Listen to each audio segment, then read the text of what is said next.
ഇന്നലെ നമ്മൾ പ്ലാനറ്ററി നെബുലാസിനെ കുറിച്ച് പറഞ്ഞു. പ്ലാനറ്ററി നെബുലയ്ക്ക് പ്ലാനറ്റ്സുമായിട്ട് യാതൊരു ബന്ധവുമില്ല. വളരെ വർഷങ്ങൾക്ക് മുൻപ് 18ാം നൂറ്റാണ്ടിൽ വില്യം ഹെർഷലിനെ പോലെയുള്ള ആസ്ട്രോണമേഴ്സ് അന്ന് ഒരുപാട് ഡെവലപ്ഡ് അല്ലാത്ത ചെറിയ ടെലിസ്കോപ്പ് വഴി പ്ലാനറ്ററി നെബുല കണ്ടപ്പോൾ യുറാനസിനെ പോലെയുള്ള ഗ്രഹമാണെന്ന് തെറ്റിദ്ധരിച്ചു.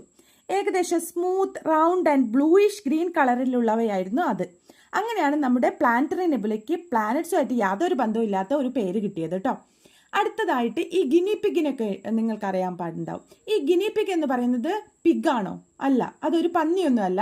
അന്നത്തെ കാലത്ത് 17th സെഞ്ച്വറിയിൽ ഇംഗ്ലണ്ടിലൊക്കെ ഈ ആനിമൽസിനെയൊക്കെ വില കൊടുത്ത് വാങ്ങുന്നത് ഗിനിയ എന്ന് പറയുന്ന ഒരു കോയിൻ ഉപയോഗിച്ചായിരുന്നു, നാണയം. അങ്ങനെയാണ് ഈ ഗിനി പിഗ് എന്ന് പറഞ്ഞിട്ടുള്ള പേര് വന്നിരിക്കുന്നത്. അതുപോലെ തന്നെയാണ് ഈ സ്റ്റാർ ഫിഷിന് എങ്ങനെയാണ് ആ പേര് വന്നിരിക്കുന്നതെന്ന് അറിയാമോ? സ്റ്റാർ രൂപത്തിലാണ് അതില്ലേ, നക്ഷത്രങ്ങളുടെ രൂപത്തിലാണ് അവ. പക്ഷേ ഇതൊരു ഫിഷ് ഒന്നല്ല, ഇതിന് ബാക്ക് ബോൺസ് ഒന്നുമില്ല. ഇത് എക്കിനോഡേംസ് ആണ്. ഇത് ഒരു ട്യൂബ് പോലെയുള്ള കാലിൻ്റെ പാത ഉപയോഗിച്ചിട്ടാണ് ഇത് മൂവ് ചെയ്യുന്നത്. അല്ലാതെ ഇതിനെ സ്വിം ചെയ്യാനുള്ള ഫിൻസ് ഒന്നും ഇല്ല.